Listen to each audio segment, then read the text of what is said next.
Unfortunately, there were so many turbines in such close proximity to our home, no matter which direction the wind was from, we were always in the downstream wake of several turbines. We finally decided jointly that we had to leave our bedroom. We cleared out an area in our fieldstone basement cellar and put up an air mattress on the floor. There we slept for 2 years. The only nights we would sleep in our bedroom upstairs were when the turbines were experiencing a shutdown, like an icing event. We remained in our basement until we were able to sell our home and leave.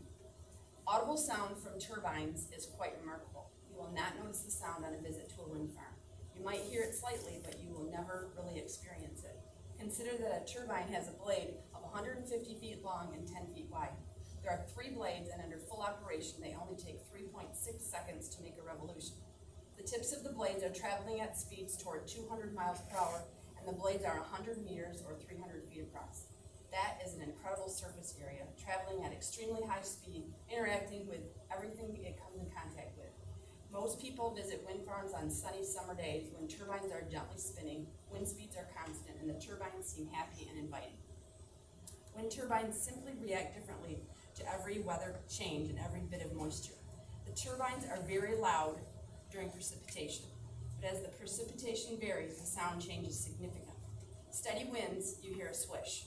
When the wind is gusting, the blades experience confused aerodynamics and become loud with sudden pulses, much like flaps being lowered on a jet during landing. Time. Sarah Kelly, Douglas Township. During heavy moisture, such as fog, drizzle, and rain, they become really loud to a roar. During wet snow that builds up on their blades, they will become hampered aerodynamically and experience drag. The blades will roar and the tips will whistle with a high-pitched whistle or squeal. During icing conditions, the blades will absolutely roar unbelievable volumes. I witnessed this on several occasions, and so have many residents worldwide. Do not believe anyone who says that turbines automatically shut down as soon as ice is detected. They do not. I have lived it.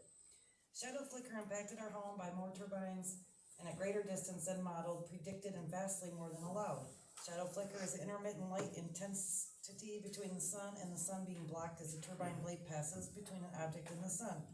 Remember, under full operation, a blade passes at a rate of 1.2 seconds, so it is literally like having someone turning on and off a light switch at your home at 1.2 second intervals. Try living with that for minutes and days and months. Flicker was regulated to not occur more than 10 hours per year on non-participating dwellings. This seemed good, but there was nothing in place to track it, much less enforce it. As soon as turbines began tested, I began recording flicker impacting at home at further than 1 mile away. I built a spreadsheet with documented the day, the time, which turbine, and the duration of shadow flicker. In the first couple months of turbine operation, the turbines surrounding my former home exceeded the yearly flicker limit. It seemed that flicker regulation relied on a flicker model and prediction that purposefully underestimated its occurrence. Flicker can be regulated with light sensors on the turbines and programming, which will shut down operation when they will cast shadows on occupied residences. It's simple, it's effective. Flicker mitigation costs in operations, and when operators do not want to protect you from it, it costs them money. Radio and television interference. Line of sight radio and television reception is blocked by towers and blades. Many residents who have radios and television antennas complained of service becoming too poor or non-existent after the turbines were built. This led to many meetings and negotiations between the county, the residents, and the wind developer. The ordinance said it would not occur. That seemed cut and dry, but when it did occur, turbines weren't going to be moved and operations will not be curtailed. The unsuspecting resident is then negatively impacted and thrown into a legal battle between himself, the regulators, and the developer. Animals are also impacted by turbines. Earlier I mentioned I had headaches and pressure in my ears. I own beagles and Labrador retrievers. The dogs have outside kennels. My dog's noticeable rate acted to the turbines. On days that the turbines were loud and roaring, thumping, and giving me headaches, I noticed my dogs would routinely, if not continually, shake their heads, as if they had water in their ears and couldn't get rid of it. It wasn't just one dog, it was all of the dogs. This persisted until I removed the dogs from the close proximity of the turbines. At our current home, our dogs have never experienced anything like this again. Our experience with property value and home sales are as follows. Once the wind development was announced in 2010, I listed my home on 17 acres for sale. Time. Chris Morris, Douglas Township. I started out for sale by owner. I had been building residential homes under my license and had successfully sold homes in the area. After some time with no success for sale by owner, I listed with a realtor. With few showings and scant offers, we began lowering the price. Knowing we couldn't survive there, we were motivated to leave, especially after we were experiencing health problems. I told the realtor to lower the price $10,000 per month until it sold. This was a nice 2,800 square foot house with oak wood hardwood floors.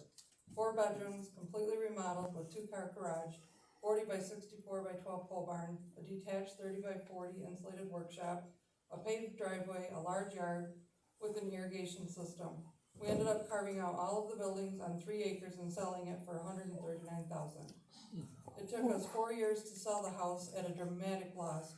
After leaving our former house, we built our present house on another parcel of land still in the footprint of the Lake Winds Energy Park. We are 1.5 miles from the nearest turbine. After moving from under the turbines, our headaches diminished over time. It took about 4 months and the ocular migraines went away. I now never have sudden awakenings, nighttime panic experiences, nor trouble sleeping. My wife ended up with braces and her teeth from the nightly clenching. She now has the braces off and has a retainer. She no longer clenches her teeth at night. Our dogs no longer shake their heads. We no longer sense the turbines in any distinguishable way. When the weather is bad and we know the turbines would impact us, we simply thank God we are not there. We pray for those who cannot leave for whatever reason. We miss our innocence and the sense of community that we once thought that we had. The turbines brought out the extreme greed and the worst in people. If you think you live in a caring community where your neighbors love and cherish you, just wait until turbine money is dangled in front of them. A correct zoning ordinance administered by people without conflict can protect you. It is something worth fighting for. I pray for your community. I pray you don't repeat our experience, and I pray that someone listens to you. Best regards, Carrie Schindelbecker, Mason County, Michigan.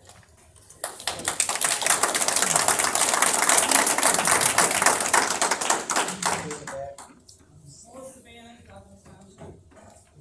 And on that note, we have a study done on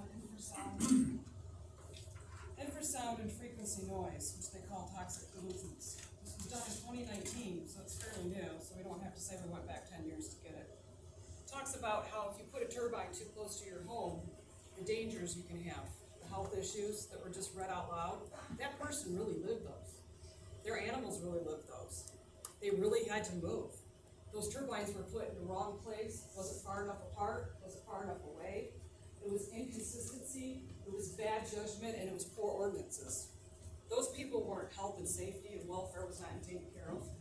So I'm giving everybody on the board this study from doctors, and it's actually from a court. Missouri was being fined and taken to court over the wind turbines they had, and they were able to prove how effects of that noise. You may not hear it, it's underneath the ground. They put tons and tons of electrical underneath your property. They put tons of electrical over your property. They put oil in there. They're not green. They're just a greedy way of a big corporation to come in and take over our community. Thank you.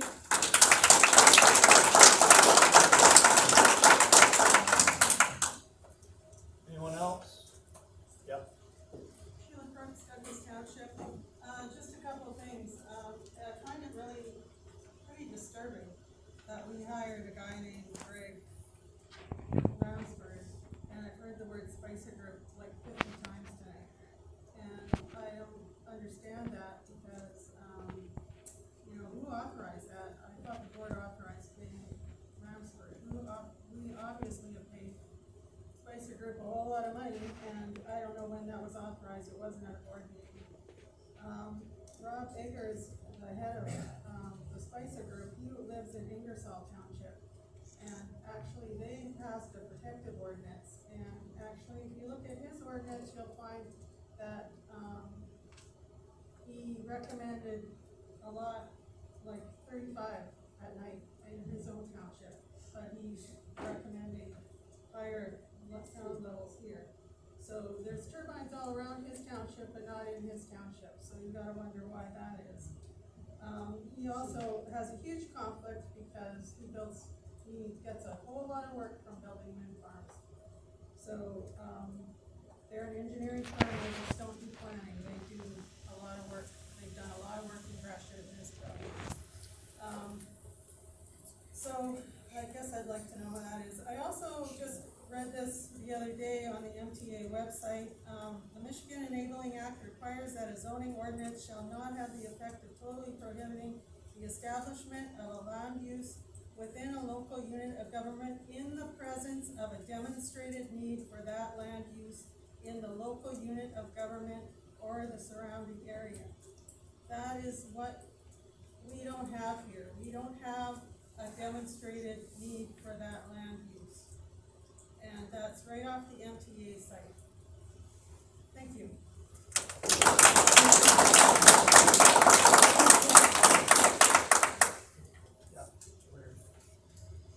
Becky Souls, Douglas Township. I've tried to stay out of the whole debate, but I feel that what this boils down to is the rights of a landowner to research and make informed decisions about how to use their assets. Mostly farmers are going to be making these decisions as they are the ones with the largest land holdings. Farmers who have dedicated their lives to helping feed us. They do this by sacrificing their time, their energy, and in many instances, their own money. They spend their lives learning to be good stewards of the resources God provides, generation after generation. So if they feel this is a good thing for their land, their community, and themselves, I don't think it's up to us or the government to decide otherwise or tell them what to do with their land. I'm not gonna try to debate the merits of wind energy. There's good and there's bad. But like it or not, our federal government has decided that this is clean energy and this is our future and that it is going to happen. Our choice is on whose terms it's going to happen. I keep hearing all this about big corporations coming in and taking over for all this money, but like with these small towers that can be put up, who's gonna fund all that? Many of the homeowners here can't afford to do that. The big corporations are the ones that are gonna pony up for it. They're the ones that are gonna get the profit. I've just been disgusted, disheartened, and saddened seeing how nasty this issue has gotten in our community. All it does is hurt our community and our friends, as well as strengthen the federal government's upcoming overreach. Let's just all do better and be better.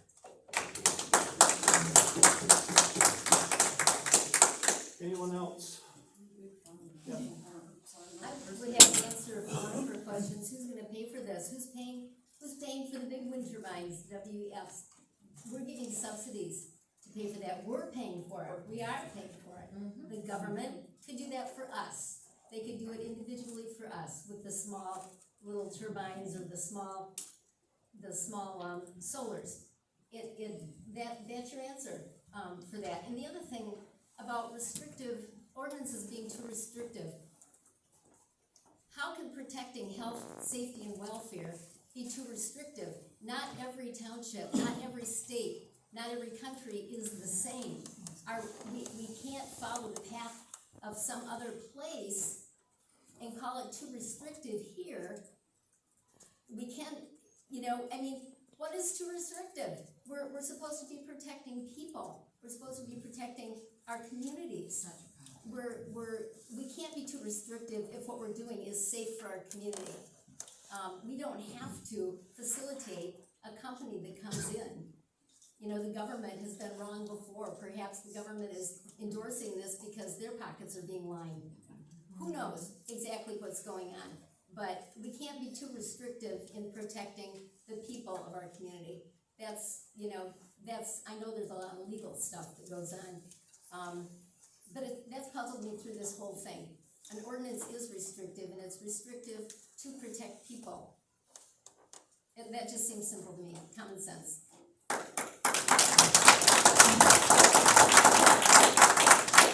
Anyone else? Yeah. Harvey Schick, Douglas Township, has been set before you tonight. What kind of board are you gonna be? Well, I just look at it a little different again. Are you gonna be the board that caves to Apex, the scares of a lawsuit? Or are you gonna be a board that supports your citizens? Or are you gonna be a board that has lawsuits brought against you from your citizens, your friends, your neighbors, because you don't support them? The masses say restrictive. It's pretty simple. Don't run scared because of Apex. Follow your other townships. They don't seem to be running scared. It's pretty simple.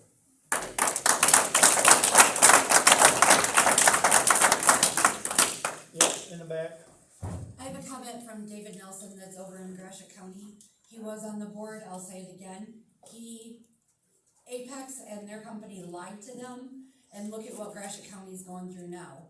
All the paying that they're gonna have to pay back, the schools, the municipal buildings, everybody, that they're fighting. So, just think about that, because 10 years down the road, you're gonna have, you as a township board is gonna be paying the township taxes.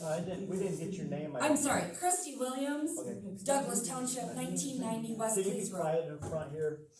She was talking, can you be quiet? Don't be rude. Yeah. I'm done. Anyone else? Go ahead. The papers that you guys received today or got through email, some of you, Linda Reynolds, sorry, Douglas Township. Those were sent to you in an email, most of you guys printed them off. Said they would be available tomorrow, but Rhonda won't be there until Tuesday. Right. So for us to get a copy, we have to wait until Tuesday to come see Rhonda and have her print it off. Right. And then we won't have the highlights of all the changes that they wanna make. Rhonda will have that, won't she? If you give Rhonda an email address, she should be able to forward you, the color copies. Okay. Thank you. That's it. Anyone else? Go ahead, Larry, right here from. Larry Engel. I live in Douglas Township and vote in Douglas Township, but we own property in Sydney Township too. The only thing that separates our farm, Larry, can you, address the committee up here? the only thing that separates property owners, city lake owners from our property is a road. And I can hardly wait to see that all those $100,000 homes on Dickerson Lake and Clifford Lake put up a windmill out there, buildings.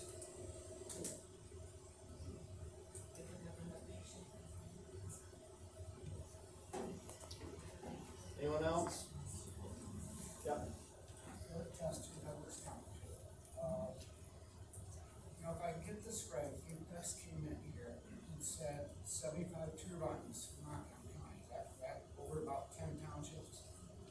So that's, we're talking 7 or 8, excuse me, per township, according to Apex. You're talking less than 1/10 of the population is gonna have a turbine. 99% isn't. 99% is gonna take a hit here.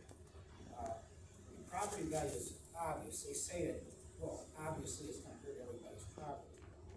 And, when I listened to you guys today at the other meetings, this is a big change what your lawyer brought in today. You basically took everything we listened to and flipped it upside down.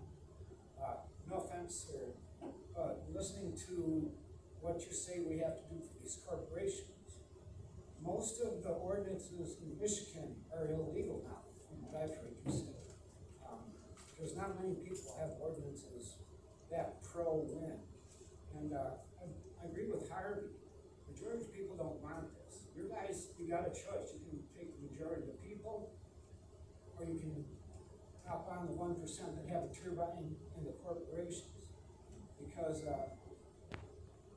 this isn't gonna turn out very good. I don't like hearing we're gonna get sued for this, we're gonna get sued for that. I don't like corporations coming in here and threatening us with lawsuits. For God's sake, they're coming in, signing up our neighbors in a pandemic, and they don't care about putting our lives at risk. But then if we don't cow down to them, they're gonna sue us. Well, what I think the board should do is put in a good ordinance that protects the people and keeps these out. Let the wind people come and get the signatures and fight this. If these big corporations wanna sue us because we won't bow down to them and put them to the sky right on top of people's houses, so let them sue us. When they come into Garden Peninsula UP, nobody had ordinances just like us. With Schoolcraft, theirs is 200 foot off the ground for the blades and 35 decibels. That's stood for 12 years now. So this hearing, unless we put them real high and do all this, we're gonna get sued. No offense, sir, you may know what you're talking about, but I know people in the business too. And that doesn't make sense, because if that's true, they would already cover the state. Now, areas are keeping these out by their ordinances. And to say we can't put an ordinance to keep them out, that's not true. We can put an ordinance to keep it out. Our thing, are you guys gonna put in an ordinance to keep it out? and support your people or not. Because if you're not gonna support the people, you shouldn't be here, I hate to say. I mean, you guys have done a great job for us, but this is a big thing, and we can't have 98% of the people lose their property value and stuff, just for a few people can come off good. I'll quit right here. Time. Huron County. Time.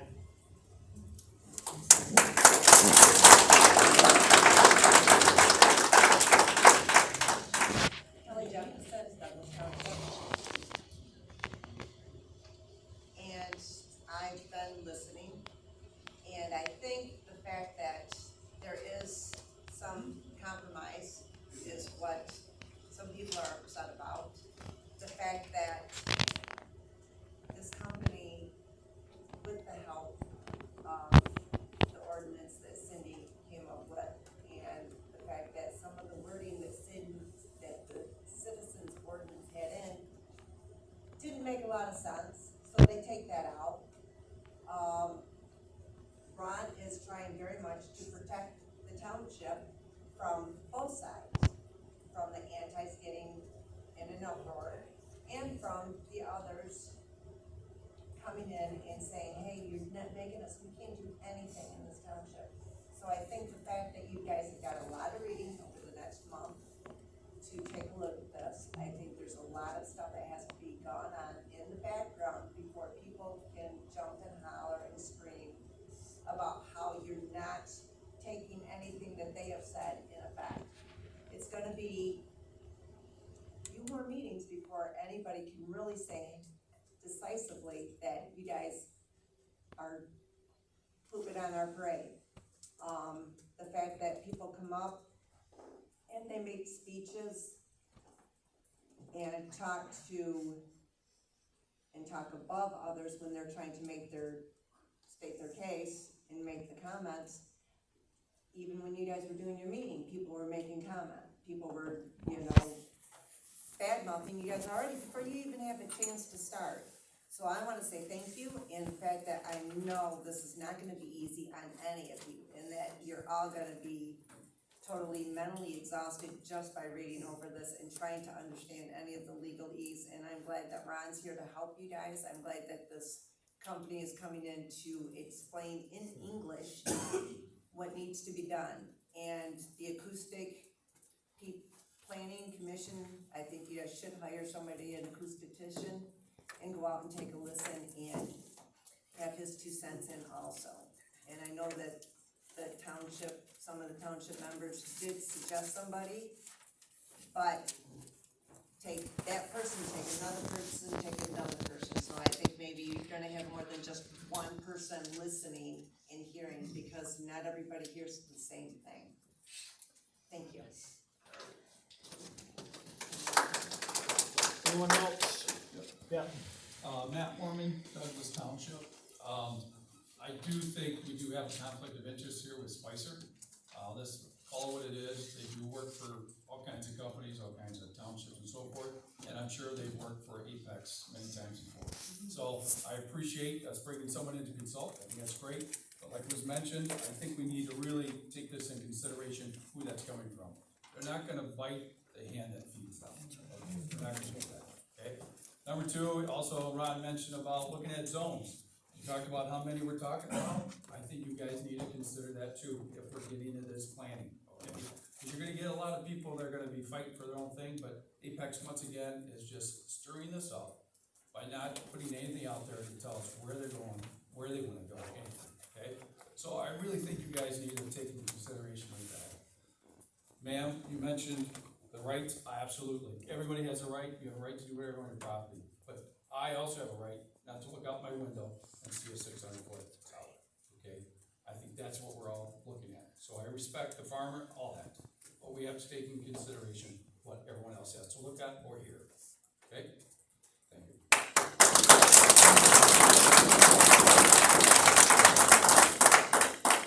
Anyone else? Yeah. Hey Scott, Sydney Township, and I would like to piggyback over after Carrie Schindeldecker's statement, which was read by several people. And I would like to particularly address my comments to all of you, but also to those of you who are wearing blue shirts. I have noticed that in every township, those of us who are non-participating property owners are better protected than those who are participating. I frankly don't think that's fair. We're gonna have, if turbines come in here, we're gonna be better protected than you are health-wise. I have, at a previous Douglas meeting, I showed you, I had a list of opposition groups from all over the world. It's pages long. Carrie is one person. Multiply this by tons of people, particularly in Europe, in Australia, in many, many countries. The complaints are all the same. I spend a little bit of time on a Facebook page called Victims of Industrial Wind. It's not a geographical page. It's people from all over the world that comment. I'd like to read a few of them. Danny, our rural lifestyle was destroyed. Linda, these monsters are just horrible things. They should never be allowed in any residential area. I'm surrounded by them. Sometimes the whole house seems to vibrate. Joe, people do not have a choice. It gets to a point you cannot deal with the torture anymore. We moved. Tina, this is the comment on sound. Pure torture and should be illegal. Everyone has the right to live in peace, free from turbine assaults. Fred, we moved because of them in Massachusetts. They are terrible.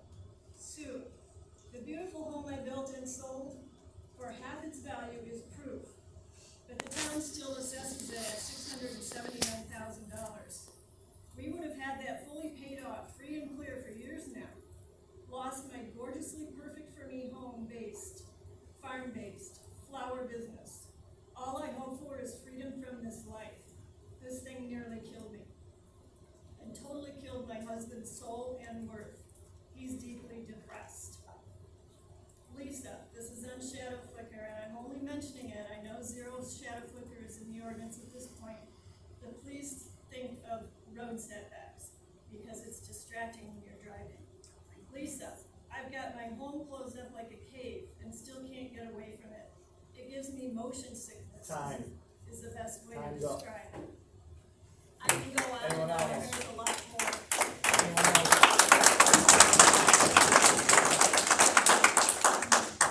Anyone else? We're gonna close it up. I'll give you my scrap copy, it's just a beginning. I was going to collect many more, and these are my notes and my markings, but, so it's rough. Okay, there's no other public comment. We're gonna go ahead. Come We're back. throwing the lawyer under the bus. So it's State your name, please. pretty sure for the record, it's an Oma act to refuse my time to talk. I refuse to give you my name. But because you asked, we'll show respect to Jeremy Quaco from Cato Township. Ask the lawyer a question, and hopefully out of the respect, you will address and answer it. Since you stated that you want an example of a state case that a township had to fight over a restrictive ordinance with a company over 350-foot height limit, you asked for an example of a township case, a state case where a township won. You're giving a federal case example. I was wondering if you had a state case example of where the energy company won or Public Apex and the like. I understand this is public comment. I can still ask a question, and like I said, you have every right to answer the question, and hopefully out of respect, you would address him to answer the question. Because you're paying him, and he should probably be experienced in it. So I hope you have an example. He wants to make us give an example. It should apply both ways. So that's my comment. Anyone else?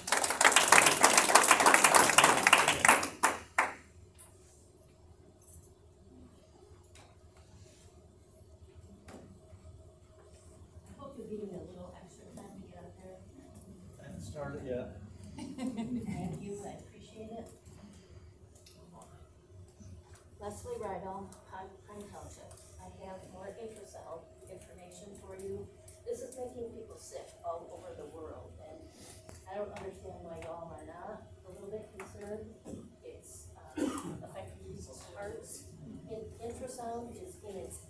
frequency, they do not know enough about it. Health effects, wind turbines across the world. Can we be quiet back there? The lady's trying to speak up here. There's just simply not been enough research and growing liability for wind turbines. It's surfacing and it's beginning. And then I would also, I know you're not gonna answer me, but I worked in the court system for 30 years. Tuscola wins, it's a state case. They lost. There's precedent. And case law does not change because the industry changes. We don't ignore law and precedent just because the industry is changing and getting bigger and bigger and bigger. I may have shorted somebody. So I get this accurate. We Yes. lost. The wind company. And there's more. There's 131 townships that have won against wind. They're either winning moratoriums, restrictive wind ordinances, banning, excluding them completely. So it's absurd to say that you can't protect your citizens' health. That packet, the infrasound packet, and the handouts I just gave you, infrasound is hurting people more than the audible sound. It's in your home. It's hurting your animals. And I hope Ms. Jefferson is doing something really important on her phone while everyone speaks. Thank you.